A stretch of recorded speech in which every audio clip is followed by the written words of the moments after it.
Hello, everyone, and welcome to the Literacy View. We have two very special guests with us today. We've had them on before, and by popular demand, they are back again. We have Dr. Marianne Rice, and we have Harriet Genetos with us. Yay! So, welcome. And we are going to be talking tonight about an article, actually a guide that came out called Teaching Phonemic Awareness in 2024, a guide for educators. And there were some heavy hitters who were part of this guide. We have Jane Ashby, Megan Martin, Marion McBride, Shira Naftal, Ellen O'Brien, Lucy Hart Paulson, and Louisa Cook Motes. And so we are going to be discussing this guide. And one thing that Judy and I are very proud of is we don't shy away from controversy. So Judy and I are offering services and we are doing some consulting work. And this summer, we're going to be doing retreats. And what's a little bit different is we will talk about difficult topics. And sometimes people will have mixed feelings about those topics. And we don't tell people how to think. But we do think this platform is a great way to get people to know both sides, or maybe more than two sides, because a lot of times we believe what we hear when we hear a certain name attached, whether it's a journalist or a researcher or an edu celebrity. And we really think it's important to present different sides. That's why it's called the Literacy View.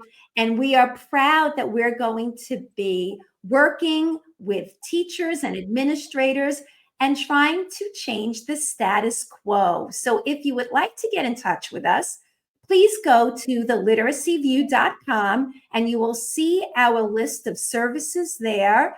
And you could always message us and we would be happy to speak with you.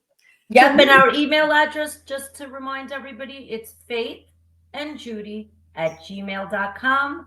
Once again, faithandjudy@gmail.com. And you could also now advertise with the Literacy View as well. So let's get this party started, ladies. Yay. All right. So let's talk about this guide, a guide for educators. I read this and, I'm really confused. I'm confused, and I've been doing this now a long time. And I've been working with many different programs. And when I started out with the National Reading Panel, for us, it was kind of clear, I thought, that it was more effective to use letters at the onset. And then we went into a phase, a David Kilpatrick phase, where we had, phonemic awareness in the dark. And then we were swinging back to what I thought I knew. And now it seems like we're swinging back to more of the Kilpatrick type of auditory exercises. So I'm going to throw this question out to Dr. Marianne Rice. She's been doing a lot of work in this area, and congratulations on your award 2025 recipient, co-recipient, for the work that you do, and we're very happy to have you with us. Please try to sort some of this out for us, because there are obviously very good things in this and very confusing things, at least from my point of view and our point of view, I think. So if you could clarify some of this, that would be very helpful. I will do my best. And thank you so much. I'm excited to be back. And thank you for the, recognizing the award. So I will say, I want to shout out Harriet, that she sent this to me and was like, have you seen this?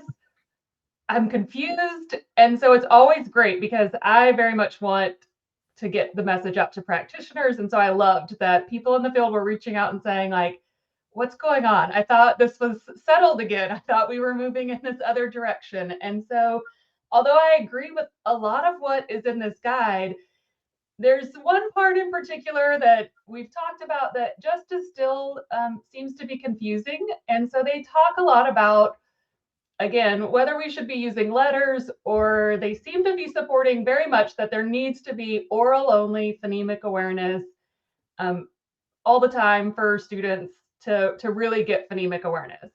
And some of the things they talk about, which I can go in even more, some of the studies that they talk about, some of the things they cite aren't really represented well. And then, of course, they don't seem to include any of the research that we've done with recent meta-analyses that other people, there's been even another one since ours came out that again supported that when you compare phonemic only, oral only, phonemic awareness instruction to print-based instruction, that it doesn't hold up. Print-based instruction is effective for teaching kids these reading skills, which is what the goal is, And so it seems to me that they still want to support this oral only. And although there's parts of it and how they talk about it that they seem to contradict themselves a lot, especially in the letters part where they say, we know that letters are more effective, but yet you should do tokens all the time and not letters. And so it's just still a little confusing, but happy to talk more about some of the studies in particular that they mentioned in there, or the ones they left out of their So topic. I think now if we're confused, can you just imagine what other people are thinking? I think we all have a lot of experience, and we've been around the corner, and Of course we have. You know what, Faith? You know what they call me? Judy from the block. You'll start doing your dance. Anyhow, so it's very confusing. So my friend Harriet also sent me the same thing. She's always the one sniffing it out, saying, Faith, did you see this? And I appreciate that so. And she started a Substack that I suggest all of you look for Harriet's Substack. And it's Making Sense. Am I saying? Making words make sense.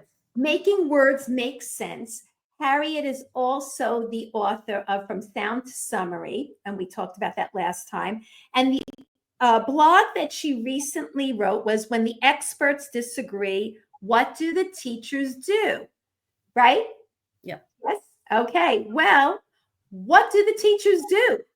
I'm wondering, because why can't the researchers seem to agree? It's so odd to me. Isn't that what research is supposed to be? That great piece of objective data that we could all sit around and say, yes, yes, yes, it all makes sense. Harriet, tell us what you're thinking. You're in the trenches. Right. What's going on here?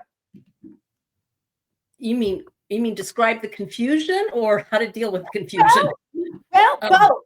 You could describe the confusion a little and then just tell us from your point of view what you think is going on. Sometimes the answer comes because we simply don't have time to do both.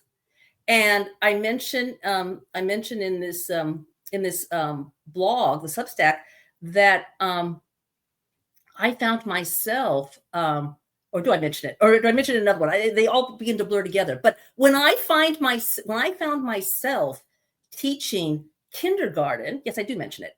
I had a short period of time. So for efficiency's sake, and I had just read the Bruce McCandless, Isabel Beck word building study from a very long time ago. I think it's the early 2000s. And I found Isabel Beck's book, Making Sense of Phonics, which had all the word building chains in the back. And it saved my life because it was so efficient. So I discovered it out of necessity because it was half-day kindergarten. So I didn't have the time. And it worked. And so I've never looked back. So when an oral only program that we all know became popular about 5 years ago, it was easy for me to reject. But if you haven't come in contact with the studies, if you don't have a personal experience, it really is very difficult and very confusing. I'm wondering if Marianne could maybe clarify one thing. Both David Kilpatrick and this guide say that we have got it wrong if we think the National Reading Panel recommended with letters. If I have this correct, what they say is there is an initial period with tokens, but then they lumped those studies in with studies that just did letters right from the beginning. And that, if I'm right, they're saying we need to tease it out. And they're saying oral only is actually what the studies show because of that distinction. Can you clarify that? Yes, so they are correct. When the National Reading Panel coded for whether the study used letters, some of those that went into that category may have had several lessons that did oral only, and then they started adding letters in. And so that might have gone in that group, or they might have used letters all along. It was both. And so they are correct in that. And so we can't say 100% like, oh, well, which one works better between those two, like using letters all along? Do you do some oral only? And then move the letters, or do you do it all in the same lesson, like you were talking about for efficiency? So we know there's lots of studies around Elkonin boxes. These are very effective, right? So having a student segment the word cat and push the tokens up, but then immediately try to connect it to letters is what's likely most efficient for students, right? So even if your students are only learning a few letters at that point, right? They've learned T. You could say immediately, like, what sound did we hear at the end of that? Right. Let's remove that token and write a T, or use a letter tile for that one because we know that letter and we're trying to connect it. It's interesting that in this guide, they tried to use one study to justify their point. And so I wrote this down because they wrote in here that that there was a study that showed that students who used tokens that had no letters and students who used letter tiles, that these two groups of students learned at the end, they were able to segment phonemes with the same level. So there wasn't a difference. And so they're saying this shows that letters aren't better than tokens, is how I read how they wrote it. But this Aries study from the 80s, from a really long time ago, actually found something that they left out. And so it did find that on untaught phonemes, that the students did the same. So if you taught with a few of the letter tiles and they learned how to segment words with those phonemes, then you tested them on some words that had different phonemes, those two groups, whether they use just tokens or the letter tiles, perform the same. But the students who used the letter tiles were better at segmenting words with the phonemes that they had been taught on the letter tiles. They were able to do that. And the last sentence of Aries, it says this. It says, letters provide learners with a mental symbol system for representing and thinking about specific phonemes. So why would we use tokens only when we could use letter tiles and they're going to learn the phonemes faster and have something to hold on to with that? It doesn't make sense to me. Well, you know what? I'm calling Judy in. So now Judy is a coach, as you know, in New York City, K-2. This is the ideal age group for this discussion. And I'm listening to this, and I know from my experience, my experience is very similar to Harriet's.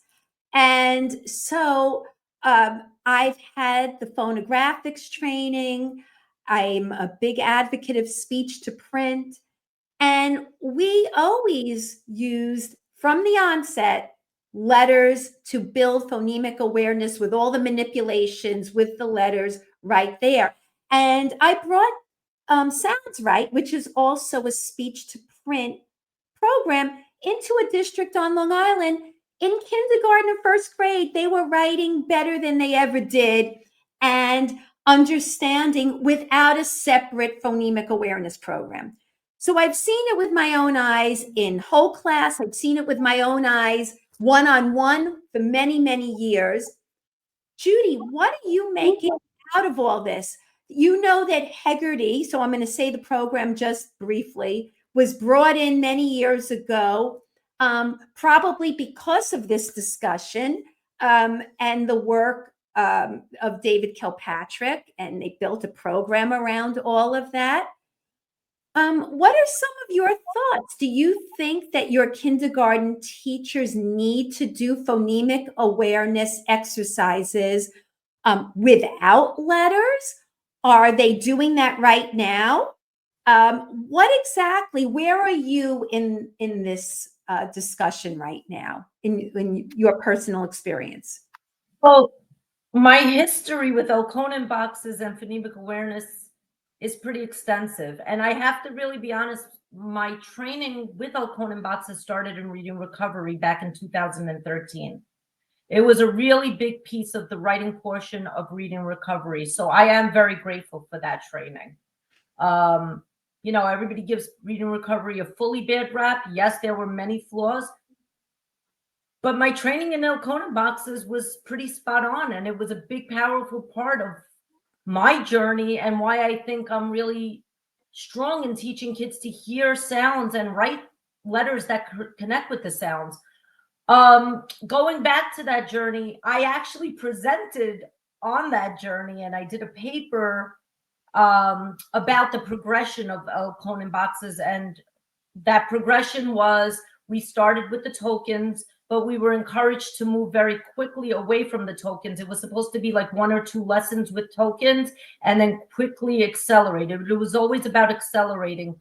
And then we moved from accelerating into CVC words very quickly, where we were quickly trained to, you know, transfer writing the graphemes and so forth. So that part was spot on. The only part that I think wasn't spot on, and Faith and I have talked on the air, was a component that was called spelling boxes, because actually in my reading recovery training, we always thought about accelerating. So I do appreciate, you know, quickly transitioning, because it did help us move data quicker, especially in the writing portion. The spelling boxes was the tricky part for me, though. We were trained to actually, at least I was, for vowel teams and so forth, we were trained to make a box for each sound. And instead of pushing, we were trained to start sliding across, and the prompting used to change. So it would be like, if the word was steam, we would say steam. Okay, what sound do you hear? What sound do you hear? And then we would be prompted to say, okay, what spelling pattern would you expect to see? I've transitioned. Faith pushed me a little bit. Not a big deal. I think the process of changing into a spelling box was good, but instead of maybe separating the vowel team, I would now probably put it into one box and maybe to distinguish, maybe put 2 little lines. But I think that my training in accelerating and connecting letters and sounds was powerful stuff, and I'm still really proud of that training.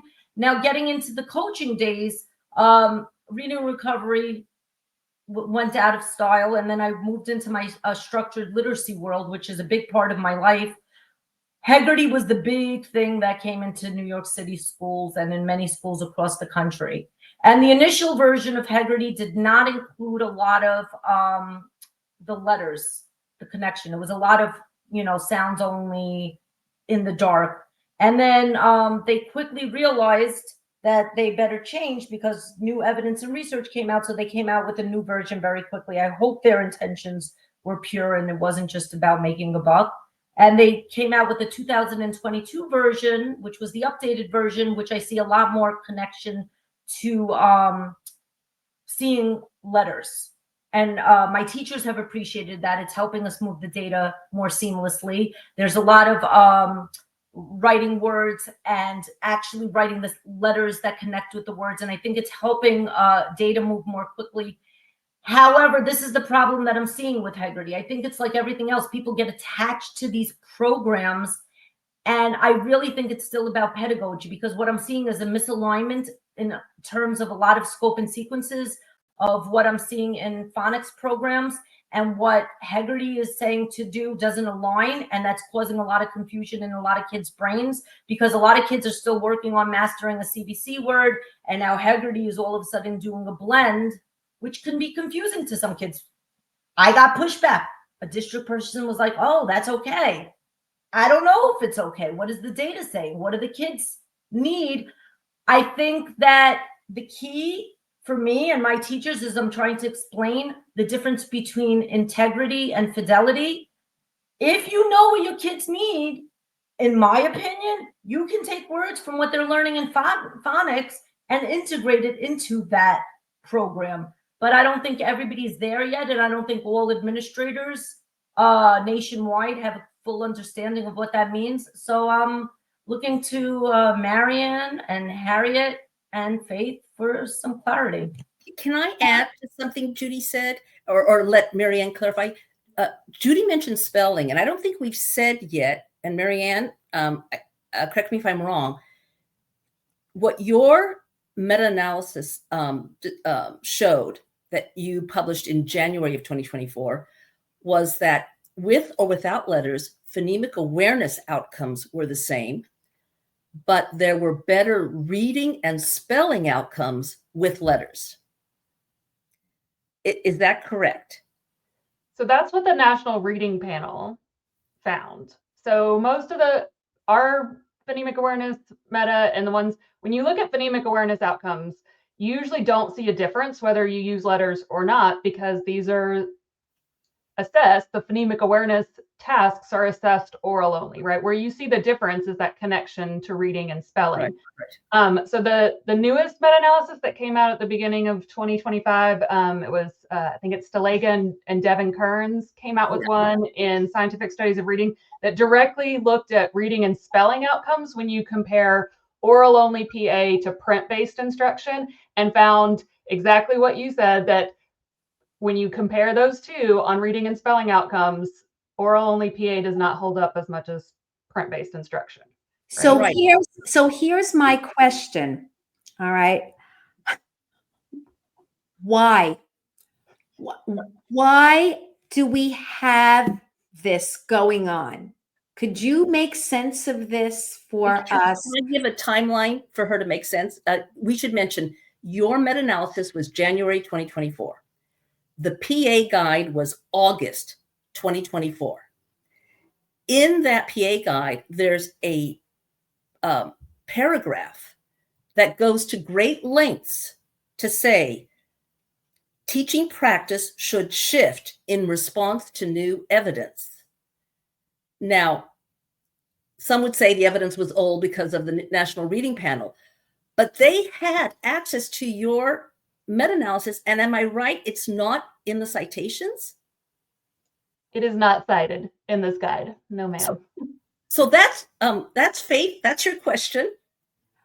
I was kind of alluding to that, like just trying to move us in this direction as to why. I don't understand what is going on here.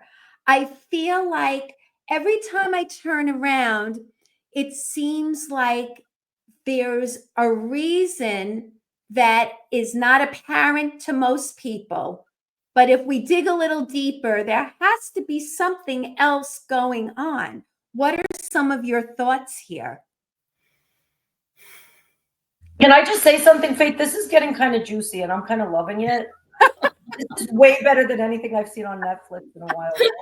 I'm gonna just like pretend I'm reading. Well, you know something? I know it's like radio silence, but I think like the elephant in the room here is that people want to hold on to their research. You know, am I saying this right? That they really want to protect their standing. They want to protect what they've built, and they want to clarify it and make it work in their favor without really looking, I mean, they have to know that you had this, right? I can't imagine that they didn't know that you came out with this huge study. Possible, can we give people the benefit of the doubt that Okay, maybe let's give them the benefit of the doubt. Let's say they didn't see it. They're all very smart people. Wouldn't they be able to read the research? No?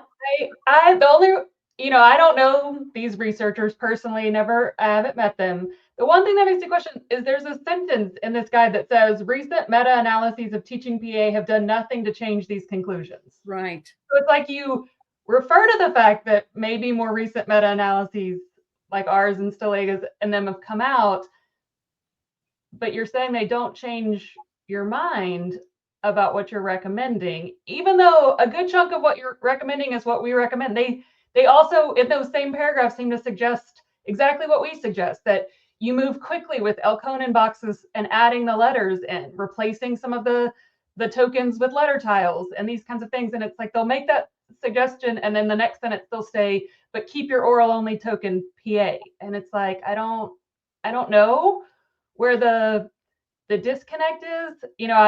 In trying to give them the benefit of the doubt, I love Judy, like I wonder if they worry that if that teachers will forget about PA, and even in their phonics, maybe they won't be quite as explicit as they do need to be in teaching blending and segmenting, let's say that. And they're worried if we push too much away from this focus on phonemic awareness, that people will stop being very explicit in teaching the blending and segmenting within their phonics instruction. Perhaps, let's say that. Two really important points. One,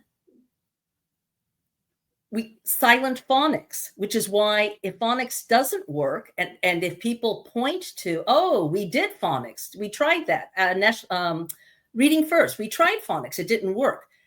But if we were doing silent phonics and we weren't facilitating orthographic mapping.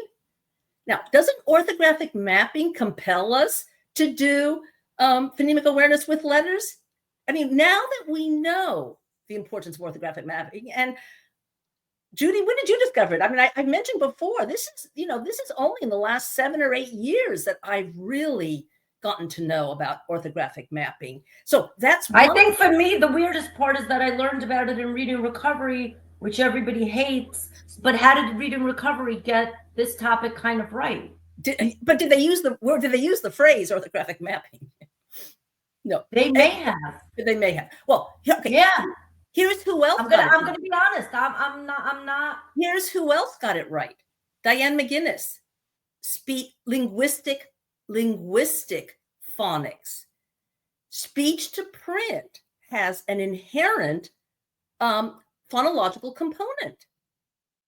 So, Mary. But Harriet, can you tell me though? Like, I don't know the answer because I'm not like sitting with my old Mari Clay books.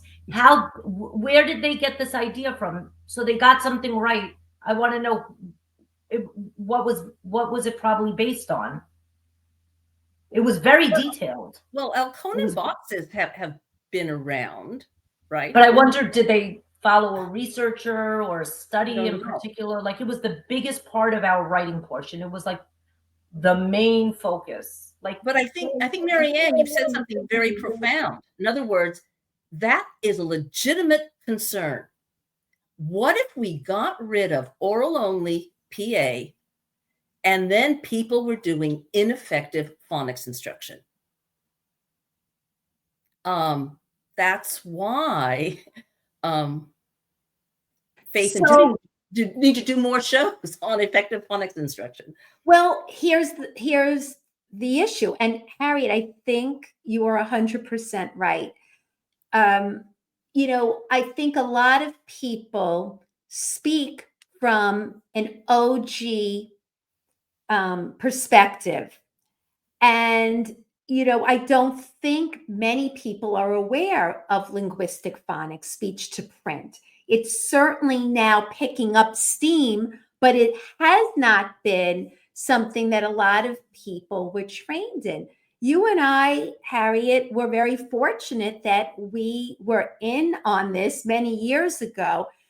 But if you don't know, you can't see how efficient it is from the start. That right away you hear a word, you're segmenting the word, and the letters are right there for you to build the word. Right. And you don't have any other choice but to build it. And you are, it's a byproduct. The phonemic awareness is a byproduct of word building. It's happening naturally. And there are 7 objections that they make in the guide to PA with letters. But all of them are easily addressed. One is, what if the child doesn't know their letter sounds? Well, before you do the word building, they pull out the letters they're going to be working with. They're also on the whiteboard. They are building, they are saying the sound, they're writing the sound. It's all integrated. And we're teaching them the orthographic patterns and the letter sounds as we're doing the phonemic awareness.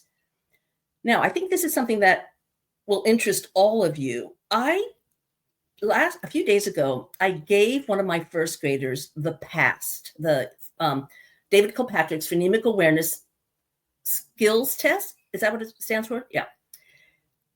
Because for the first time, I take 6 students from each first and second grade classroom. And this first grade teacher decided to send me her top readers for me to do acceleration because she didn't feel she could handle that. And she was going to work with her other students. And I have a student who is reading at least 1.5 years. I got her in October, first grader, reading at the second grade level or even higher, and she's only progressed. But as issues came up within the class with doing phonemic awareness little tasks, not that I give them to them, but it just happened to come up, her PA skills seemed to be off. So I gave her the PAST, and she is a reader and a speller, and she's above grade level. She could not do the deletion and the substitution. And we know, I've heard this from other researchers as well. I mean, the word was sneak, and she was asked to remove the n to get seek, and she said see. And then the word was sweep, and she was asked to change the w to l to get sleep, and she said sweal. Am I supposed to teach her phonemic awareness? Do phonemic awareness exercises, and that's one of the things they say in the guide. They say, oh, if you do it this way, they won't learn the phonemic awareness task, as if that's the goal. Right, that's the end goal. That's the end goal. Right. So, Marianne, I want to go right to this guide, okay? So, in the guide, they have 3 questions in section 4. And it's questions about teaching phonemic awareness and letters. What do I teach first? Letter names or phonological awareness? Should phonemic awareness instruction use letters? Is phonics instruction alone sufficient to help all children become independent readers? Now, this is where it gets confusing, right? We need you to sort this out because there's a lot of confusion right there. Can we tackle that last question first? I don't care what order you go. Okay. I'll go in order then. So the first question of which do you teach first doesn't make sense to me. We would teach them both at the same time. It's like saying you teach the bottom half of the rope before you teach the top half of the rope. Like, why would we? It's rarely either or. It's usually a both and in education, right? And so the tasks that we've been sharing, those things where we're talking about, if I've got students and they're just learning letter sounds, I can start to teach phoneme isolation. First sound, we're listening for that sound, that letter, those letters that we're focusing on this week. So we're pulling some words out that have that first sound. We're isolating that first sound. We're writing that letter. Like, why are we separating these things? It's much more efficient for our use of time to combine these things into one. They don't have to be able to do the whole word. They don't have to know all of their letters. We can focus on the letters that they do know, keep tokens for the parts that they don't know yet, and keep adding letters on as they master more and more letters, and we introduce more and more graphemes to go with these phonemes that they're learning, right? So it's a both and for that first one. I think our research and the research of many other people have strongly supported that combining phonemic awareness instruction with letters is the most efficient use of your time. It's not that you won't get some effective oral only phonemic awareness on reading and spelling. The National Reading Panel showed yes, you do. Stillegan again showed yes, you will, but you'll get more if you add letters to it. And as Harriet has pointed out, our teachers are stretched for time. There is so much to teach to get kids to read. Why would we separate these things out into separate chunks when we can do it all in one piece?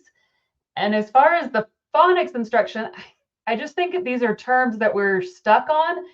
And I pulled it from the National Reading Panel because they said that although phonemic awareness and phonics are two separate concepts, right? The phonemic awareness is about hearing the sounds and the phonics is about the print that gets attached to it.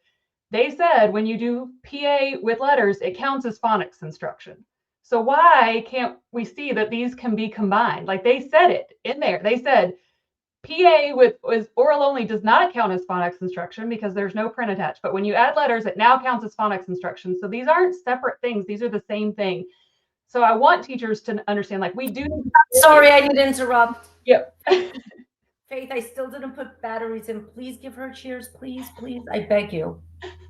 I'm going to give both of our guests big cheers. Thank you. Thank you. I think it was They're doing time. an amazing job. But I also have the BS button here. Uh-oh. And I want you calling BS. Don't be afraid. You're allowed to do it on this show. Oh my God, you're so supportive, Faith. Thank you. Yeah, there were several. I mean, as soon as Harriet sent me this, she can tell you, I sent her back an email with 3 exact things from there and how the research was misrepresented in some way, and so I don't like when people do that. And that's always one of the concerns just for teachers out there to know, not that peer review is a perfect process, but when something is in a peer reviewed journal, other people who have no idea who those researchers were have reviewed it without knowing who you were and said, this line doesn't make sense. This line doesn't make sense. This isn't the right citation for this. They will tear your work apart until it gets as good as it can be. It's not perfect. Not everything gets caught, but it's a good start. These guides, unfortunately, nobody, it wouldn't appear other than the people who were working on it, peer reviewed it. And it took me, Harriet, less than 24 hours. And I responded with, this study's been misrepresented. This study's been misrepresented. So I don't like when people do that to just support their plan that they're, like I said, it's not what they said was wrong about what the ARIE study that they cited. It's just they left out a key piece that was important, that they learned the students who worked with letter tiles were better at the taught phonemes than the students who didn't work with letter tiles. Why wouldn't you say that? Well, Judy, I'm going to jump to you for a moment. So this selective attention reminds me of balanced literacy. And the same people who call out balanced literacy, I don't mean exactly the same people, but the same crowd, right? An SOR crowd calling out balanced literacy for, selectively leaving out certain information and kind of tweaking it in their favor. I've said this for a long time. No one gets a pass here. And if something doesn't make sense, shouldn't we be talking about it and questioning? And I have nothing against anybody, but this is not a personal attack here. This is about trying to get answers and doing what's right by the kids. So Judy, does this not remind you of some balanced literacy problems? I don't know. I think there's big problems in the current state of literacy, and it actually makes me sick to my stomach. And it actually is part of the reason that I had a hard time coming into the structured literacy world, because I felt that there's too many people that are know-it-alls and are not reflective and are not, flexible. And, I'm seeing a lot of BS lately, and it makes me so uncomfortable because that's hypocritical. Because imagine I stayed stuck in my ways of my old training on how to teach kids to decode, which was so flawed and not research and evidence based. That would be a crime, and it's unacceptable. And I think that it's time to even update the past test. Like, I've given that test to kids, and some of the highest strands are so difficult for kids that already have totally broken the code. I can't do some of the strands. So I don't know. I know, like, some of the beginning pieces gave me a lot of information, but if you really look at that assessment and look at the really complex things, are they up to date with what's needed to become a successful reader? I'm not sure. And I think that we have a responsibility when the research and evidence changes to, say, hey, something changed. I think we are responsible to do that. And if we don't do that, we're acting irresponsibly, and it's not okay. And this is definitely not a personal attack, but my loyalty is to the kids that are in those classrooms, because 100%. they don't have years to wait. Exactly. And they can't wait till you let go of belief systems that are no longer valid. Yeah. It's not okay. Right. And then protecting your resume. it's not cool. It's not cool. And what disappoints me is that some really big names are on there, and people are really attached to names rather than being attached to the research and evidence. And why this was ignored or is being brushed aside or not being prioritized is very concerning to me. And I hope that when we release this episode, I'm okay with people, discussing it, challenging it, questioning it, and having those serious conversations. I don't think this is a I got you kind of situation. I think it's more of a let's talk about what's going on. And if the other side has some legitimate, reasons, I want to hear it.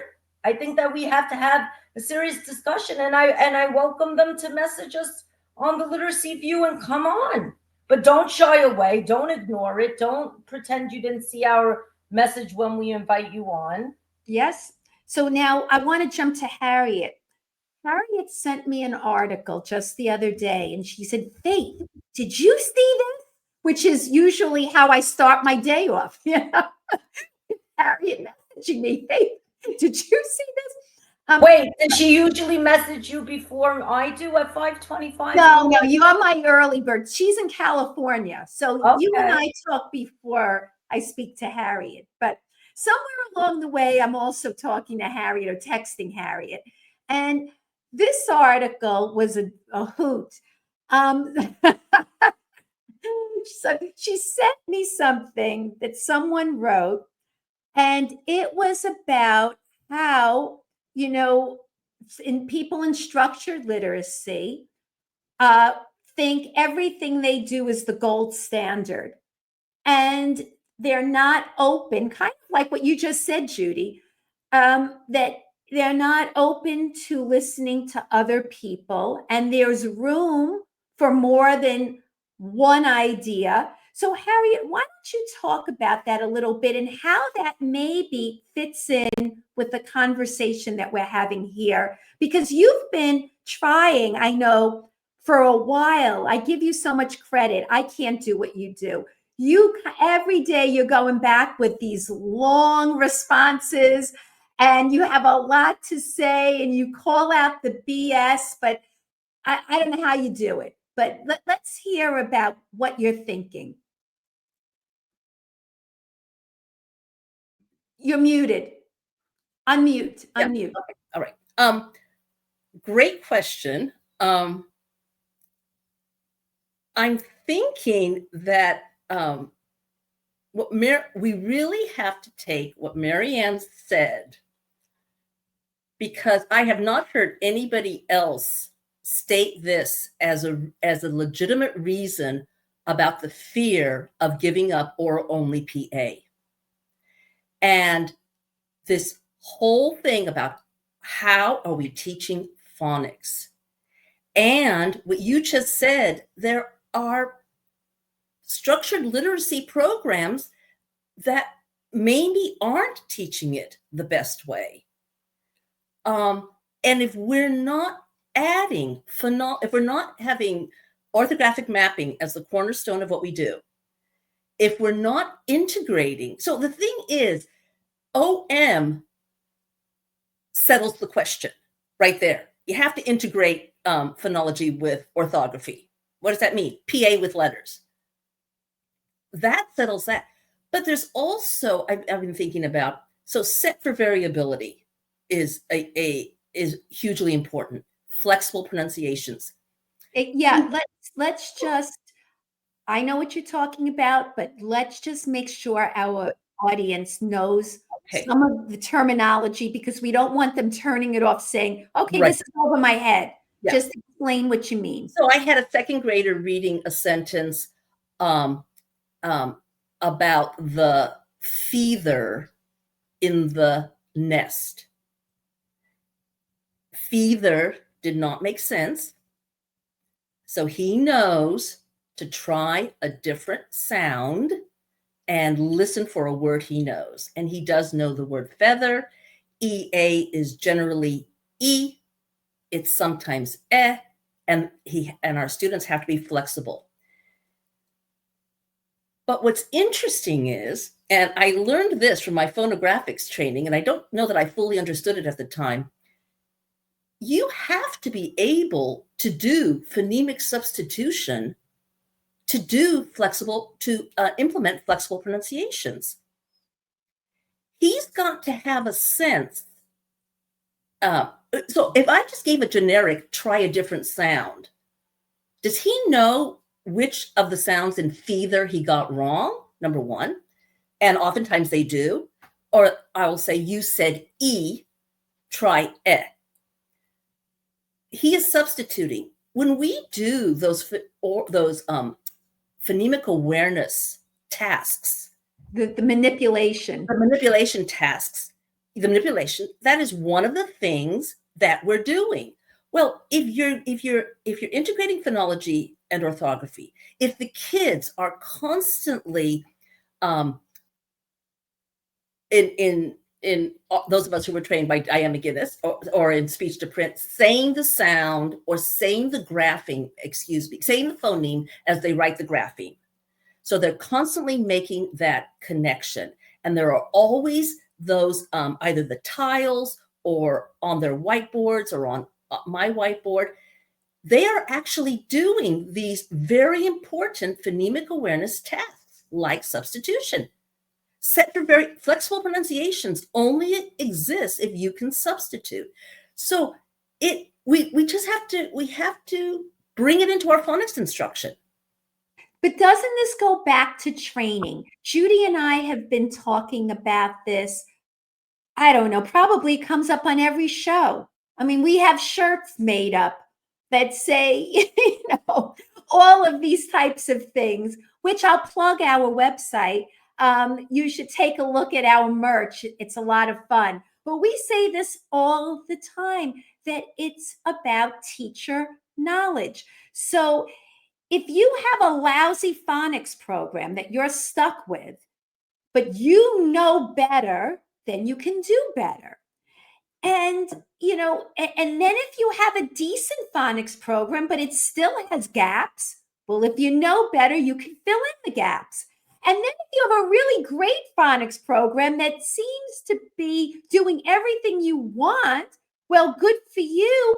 That makes you a better teacher, doesn't it? Because you already have a good program and you've seen success with it, like true success. But it all goes back to exposure and being able to learn from different programs and different. Exactly, Faith. You hit it on the money. And it also comes to not being overly attached to doing a lot of phonemic awareness when kids don't need it. I see a lot of schools that are overly attached to, no, you still have to do Haggerty. But if your whole class is reading and is fluent and can read 150 words a minute, what are you doing? Is that the best use of your time too? So we have to be really mindful of what is our data saying? What do our kids need? And I want to come back to something else that I said before, because I really want some clarity.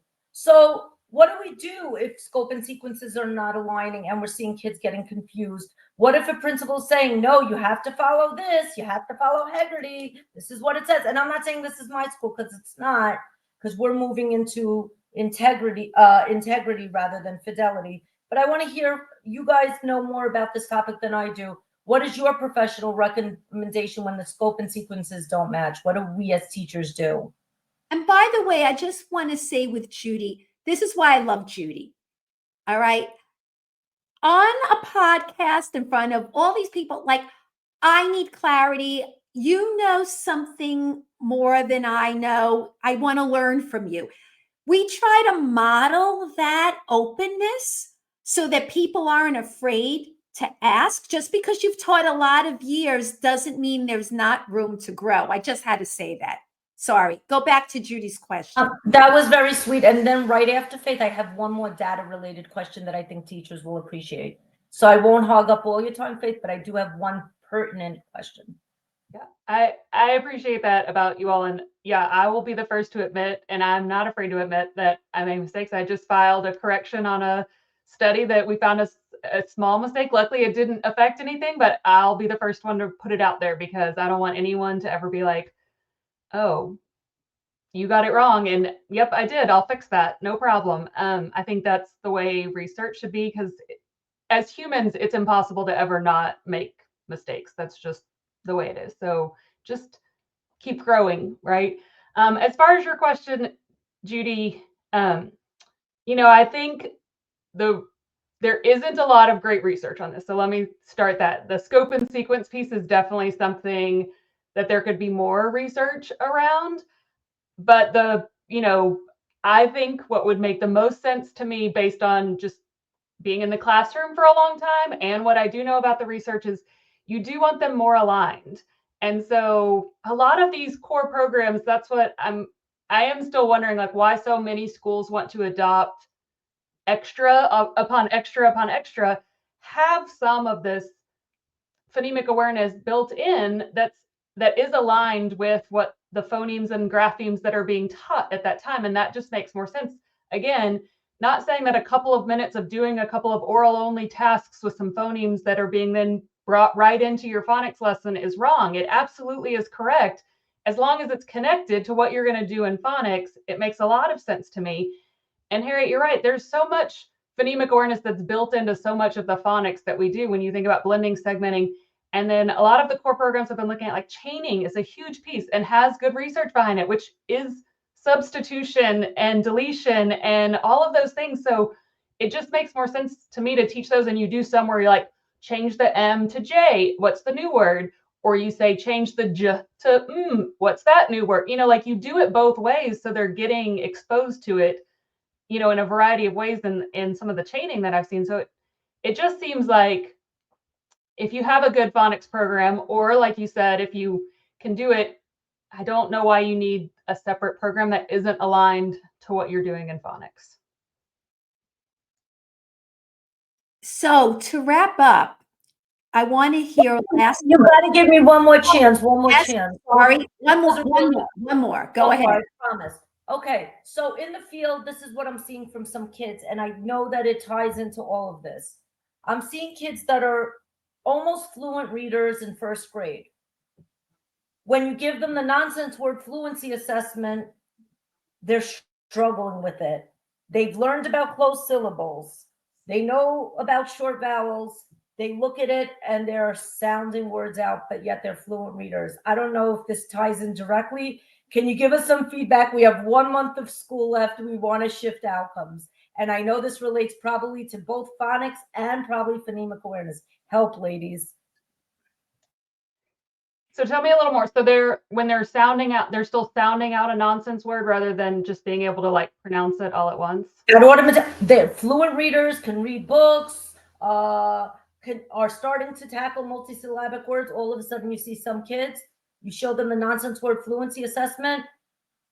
Puh, ag, pog, meth. I'm like, whoa, why? There must be some gaps in instruction somewhere. What's going on, ladies?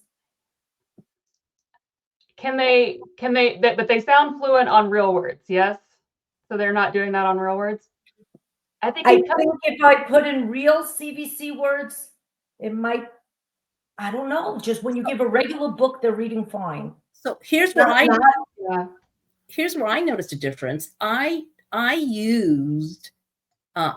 used and also used as a model the United Kingdom's alien names, which is really clever because it makes it meaningful. This is, they're the great pictures of the aliens.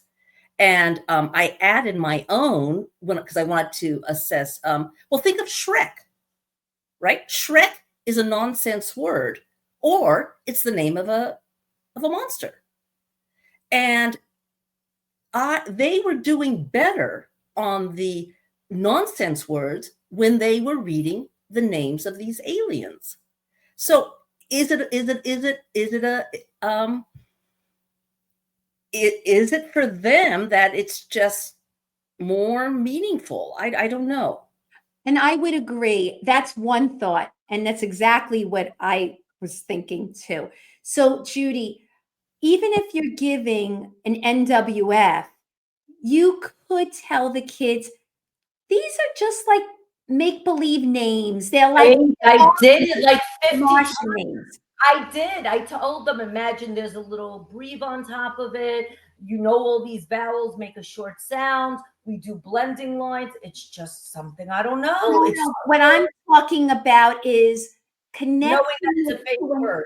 Well, that a name is something they can wrap their heads around. So it's like, oh, if they're reading something, oh, the reason I have to sound this out, it's because it's someone's name, not because it's nonsense. That's what I believe Harriet is talking about here, that the idea of saying it's a Martian name and add, something that they could say to themselves, oh, this is something real because other people have names and I have to learn those names, as opposed to very interesting.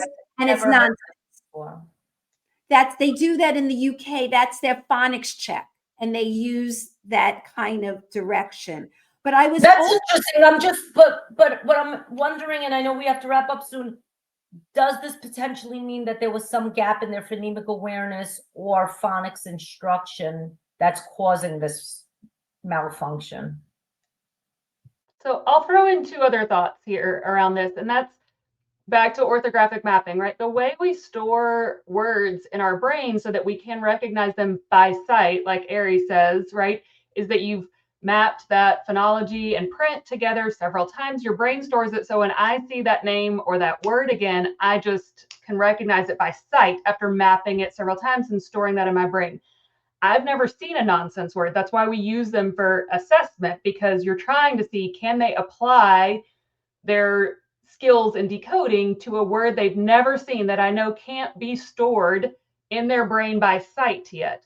And so it doesn't surprise me that they would have to sound that word out. They shouldn't have ever seen it before because it's a make-believe word that's just on this assessment. And you're saying that might be healthy behavior, but yet that healthy. But if they're having to sound out if they're having to sound out letter by letter, right, then I would say they're not quite to that consolidated alphabetic phase as Ari talks about, right? They're not able to chunk bigger chunks of sounds together to get through that word at a faster pace. And so that might be what they need next, is being able to get to bigger chunks of a word. Like when I see Faith's last name, I'll use that one, right? Like, and I've never seen it before. I'm not going to know it. I'm going to chunk it, but I'm going to see chunks of boar, cow, ski. right? Yeah, and I I'm seeing them do it really fast. A lot of those kids are seeing the initial letter and then the rhyme and blending it together. But they're just, I wish there was more of that automaticity. But yes, sometimes there is this frustration with the nonsense word fluency task. And now all of a sudden I went into the copy room and I see a million nonsense word fluency things. And I'm like, is this the best use of our time? We want kids to become fluent readers, and many of them are pretty close to being fluent. And now everybody's like panicking because they want their data to shift. And, you know, and I almost feel hypocritical because I've been telling them for a while and coaching them that it's not really about the nonsense word. It's more about understanding the way words work and about the orthography. So it's just, you know, a little bit puzzling, but It could also be just another thought. I don't know. It could be because these kids are pretty good readers, they might be afraid of getting something wrong. And they already are at a high level. And now you're giving them something they want to really check themselves to make sure that they have all these sounds. And obviously, it slows them down and it gives them a poor score. Well, I wish I could throw that task out for those kids, to be honest. Faith. I mean, I don't know what the reason is, but we're just presenting thoughts. It could be that, you know what, I could read, now I'm doing this. Oh, you know what, I want to make sure I'm right here. So can I give some breaking news? Go ahead. All right, so I got a text today, something interesting that's on this coming out for screeners. I don't have it officially in writing, but it's hot off the press. It says Acadians is coming out with a decodable text measure and a spelling measure in fall of 2026. Decodable text measure is the bridge between nonsense word fluency and oral reading fluency. So I know it was in the study phases. I was given the chance to experiment with it. I didn't have time, so that's just something for us all to keep our eyes open. And I think it's because that we've all been giving a lot of feedback because there has been such a drastic jump from nonsense word fluency to oral reading fluency. I think some people will be very happy about that because especially in the early grades when they haven't been taught the whole code, right? That you feel giving these kids an ORF when they haven't even gotten through the instruction is not really a great assessment for them. So here's an in-between type of task. Are they able to succeed with the work that they're getting? So that makes sense to me. That's cool information. All right, ladies, let's wrap this baby up. Who wants to jump in and just give their last thoughts? Don't all jump at once. Go ahead, Harriet. Okay, I want to refer to one of the objections they made. They said, if you teach PA with letters, you won't know if they've made a phonemic error or a phonics error. But you will know. And I'm thinking, you know, one of the sorting tasks that I do is when I introduce AI and AY. So if I dictate the word brain and they make it as BAIN, that's a phonemic problem, not a phonics problem. If they make it as BRAYN, that's a problem with orthography. That's a phonics problem. If they make it as BAYN, it's both phonemic and phonics. So Marianne's next project is to write new curriculum that really, but she's right, we have to give credit. A lot of programs do have word chains. That is something that is excellent, and it's becoming more popular. I don't know if these same programs are also doing oral only or not, but that is the way to go. That is the most efficient. I feel like the title of Zach Rochelle's new book, I really want, you know, just tell them. I really want the researchers to just tell us.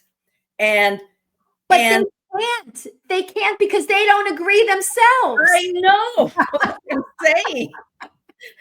They need to get in a room and duke it out. Yeah. I think, well, I want to hear what Marianne has to say, and then I have some last thoughts. So I'll say, like, I love that, Harriet, and I absolutely agree with that.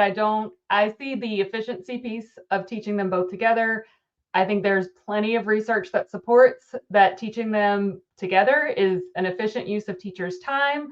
I encourage teachers to stay explicit, especially around that blending and segmenting piece for students. And if you have a kid who makes the error that you referred to at last, that BAYN for brain, take it back, think of, break it, finger tap, tokens, see where that is, where that struggle was, and then you know exactly what to do. It comes back to that teacher knowledge piece, right? So have them do it oral only for a sec.